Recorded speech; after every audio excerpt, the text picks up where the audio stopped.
Hey guys, welcome to our channel. তো তোমরা সবাই কেমন আছো? আশা করি তোমরা সবাই ভালো আছো, আর আমি খুব ভালো আছি। নিয়ে চলে এলাম নতুন একটা ব্লগ ভিডিও। আজকে হচ্ছে আমার ছোটো মাসি, বড় মাসি, দিদুন ওরা সবাই আসবে।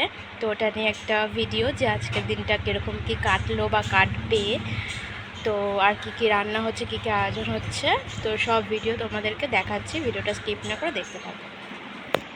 তো এখন দেখো রান্না বান্নার দিকে চলে এসেছি আমি আর মা। একটু মায়ের হাতে হাতে হেল্প করে দিচ্ছি। আর আমার চোখ মুখের অবস্থা দেখো, বিনা কারণে আমাকে কাঁদতে হচ্ছে, কারণ অনেক পেঁয়াজ কাটছি। অনেক পেঁয়াজ দেখো ঝুড়িতে রাখাই রয়েছে, এতগুলো পেঁয়াজ কাটছি, আর মোটে কয়েকটা বাকি রয়েছে কাটা। তারপরে আবার এগুলোকে ঝিরে ঝিরে ঝিরে ঝিরে করে কাটতে হবে। আজকে আমার পেঁয়াজ কেটে কেটেই চোখের জল এত পরিমাণে বেরিয়ে গেছে, এখন কেউ কাঁদলে পরে কান্নার আসবে না। তো যাই হোক, আর এই পাশে দেখো এখানটায় মা রান্না করছে হচ্ছে মাছের মাথাটা ভেজে নিচ্ছে। এটা দিয়ে বাঁধাকপি হবে, মাছের মাথা দিয়ে বাঁধাকপি হবে। আর এই পাশে রাখা রয়েছে আলু ভেজে রাখা রয়েছে বাঁধাকপির, আর এখানে মাছ রয়েছে, কাঁচা মাছ, আর এখানটা ভাজা রয়েছে। তো আর এখানে দেখো মাংসটা কিন্তু হয়ে গেছে রান্না, মা এখানে ভাতটা করে নিচ্ছে। আর এপাশে মাছটা ভাজা রয়েছে, যেটা হচ্ছে কাতলা মাছের কালিয়া হবে, আর ওটা আমি রান্না করব।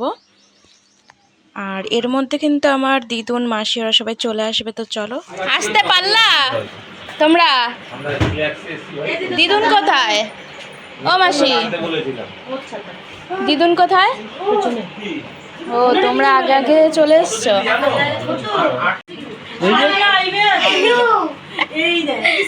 এই যে দিদুন চলে এসছে, আর এই যে আমাদের মহারানী আসছে। বনু, তোকে ব্লগের আমার গাইজরা তোকে হেভি মিস করছে, আগে দেখতো না, মুখটা পুরো কালো আসছে। এখানে একটু আয়।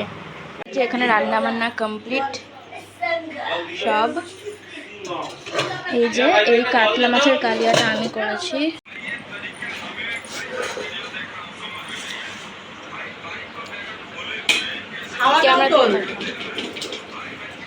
খাওয়াটাও তো তুলতে হবে। এত কিছু রান্না করলাম, তোমরা না খেয়ে চলে যাচ্ছ নাকি খেয়ে যাচ্ছ সেটা দেখাতে হবে না? না তো। ও বড় মাসি, মাছটা দিয়ে তৃপ্তি করে খেলাম, এত সুন্দর। আমার বড় মেয়ে রান্না করেছে, খুব ভালো হয়েছে। মাংস দিয়ে তো খেলামই না, মাছটা দিয়ে খেলাম। মাছটা বেশি ঝাল ভালো, কেমন লেগেছে মাসি তোমার? খুব ভালো রান্না হয়েছে। বনু তোর? হ্যাঁ, আমার তো আমি শিখিয়ে দিচ্ছি না, কিন্তু ওরা কিন্তু নিজেরাই বলছে। আমি তো খাওয়ার সাথে সাথেই প্রথম থেকেই বলে যাচ্ছিলাম যে মাছটাই ভালো হয়েছে, মাছটাই ভালো হয়েছে। আর আমি যেহেতু ঝাল খাই না, তার জন্য ও ঝাল কম দিয়েছে, সেটাও ভালো। জল খাবো। হ্যাঁ, thank you so much. Welcome welcome. আর বড় মাসির যে এখানে কোনো দোষ নেই, এই সব না দোষ আমার। হ্যাঁ, সব দোষ না, না বড় মাসিরই দোষ আছে। ও মাসি, তুমি জামাটা একটু টান টান করে দেখাও।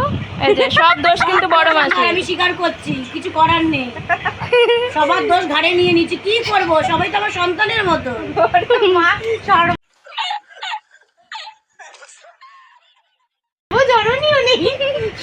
মায়ের কথা, মায়ের কাছে বছরে একবার আসি, মা দুর্গা ঠাকুর কাছে বছরে একবার। উনি সর্বজননী, মাদের কাছে বছরে একবার আসি আমি। কিন্তু ডালটাও ভালো হয়েছে, বাঁধাকপিটাও ভালো হয়েছে, মাংসটাও ভালো হয়েছে, কিন্তু মাছটা হচ্ছে আমার তো সব থেকে ডালই ভালো লাগছে। কিন্তু ঝাল খায় না, আমার এই বোন আবার ঝাল খায় না। ও সব আবার তারপরে আমাদের আনতে। আর এই যে আমরা 4 বোন, মা রান্না করে আমাদের আনতে গেছিল। বড় বোন, বনু পাটা কথা, বড় বোন, মেজো, সেজো, ছোট। তো এখন খাওয়া দাওয়া করে সবাই দুপুরবেলা রেস্ট নিচ্ছে আর গল্প করছে, হাসাহাসি করছে, যেটা শুনতেই পাচ্ছ। এরপর বিকেলবেলা কিন্তু আমার ছোটো পিসি ওরা সবাই চলে আসবে, দেখতেই পাবে। এই যে আমার ছোটো পিসি ওরা কিন্তু সবাই চলে এসছে, আর সবাই গল্প করছিল বিকেলবেলা। ওই সব সবাই একসাথে হয়েছে, ছোটোবেলার গল্পগুলো করছিল, ছোটোবেলায় কি করেছে না করেছে ওগুলো সব নিয়ে হাসাহাসি হচ্ছিল। এখানে ভাই কি করছে? জল নিয়ে যাচ্ছে, আসছে। এই যে আমার পাপা আর আমার মেশো এখানে বসে বসে দুজনে গল্প করছে। এই ঘরটা ঠান্ডা হয়ে গেছে, ওই ঘরে লোক বেশি না, জন্য ওই ঘরটা ঠান্ডা হচ্ছে না। কিন্তু মেঘলা হয়েছে তো, বৃষ্টি বৃষ্টি মনে হচ্ছে নামবে, তো ঠান্ডা হয়ে যাবে দুটো ঘরই। ওই যে কি মেঘ করেছে আকাশটা, মনে হচ্ছে বৃষ্টি হবে।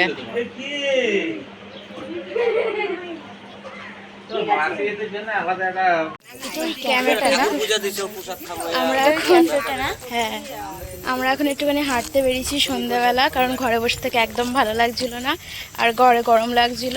আর এখন হাঁটতে বেরিয়েছি, মানে বেরিয়েছিলাম অনেকক্ষণ আগেই, কিন্তু দেখলাম কি আকাশের ওয়েদারটা একদম ভালো না। তখন আমি মানে দেখাচ্ছিলাম তোমাদেরকে, এখানে মুখটাই দেখা যাচ্ছে না, তখন দেখাচ্ছিলাম যে ওয়েদারটা ভালো ছিল না, তো বেরিয়েছি আর সেই ঝিরিঝিরি করে বৃষ্টি নেমে গেছে। তো আবার এখন বেরোলাম, এখন কোনো বৃষ্টি বৃষ্টি নেই, কিন্তু বিদ্যুৎ চমকাচ্ছে।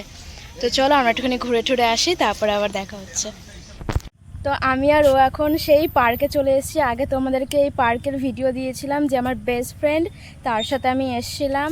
তো তার সাথে প্রায় মানে 1 বছর হয়ে গেছে, কোনো যোগাযোগ নেই, তার জন্য আমার ওদের বাড়িতে যাওয়াও হয় না, ঘোরা হয় না।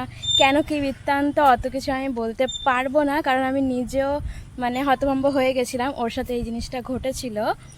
তো 1 বছর হয়ে গেছে, ওর সাথে কোনো কথা নেই। তাই এখানে এসে একটুখানি ওর কথা মনে পড়েছিল, যে আগে যে ব্লগটা করেছিলাম এখানে আসতাম, ও ঠিক এই পাশে বসে থাকতো, আর আমি এরকমভাবে ওর সাথে দোলনা চড়তাম, আর মাঝখানে ওর ছেলেটাকে বসাতাম। তো এখানে অনেক কটা মাস বাদে আসলাম, প্রায় 6 মাস বাদে। আমার বাড়ির পাশেই পার্কটা, কিন্তু আমি 6 মাস বাদে আসলাম, কারণ ভাল লাগছে আমার। হ্যাঁ, অনেকদিন পর তো অ্যাকচুয়ালি আমাদের আর ওখানে ও তো আর এই ক্যাফেটা খুলেছে 1 বছর হয়ে গেছে, কিন্তু আমার বোন প্রায় 1 বছর বাদে আমাদের বাড়িতে আসলো। বছর বা আরো বেশি। হ্যাঁ, 1 বছরের, হ্যাঁ আরও বেশি। কিন্তু ও তখনই বলতো যে এই ক্যাফেটা, আমি মানে ব্লগে ভিডিও দিয়েছিলাম, তো আমার বোন বলতো যে ক্যাফেটা কোথায় হয়েছে, তখন বললাম যে আমাদের যে পার্কটা ছোটোবেলায় তুই দেখতিস ওই পার্ক।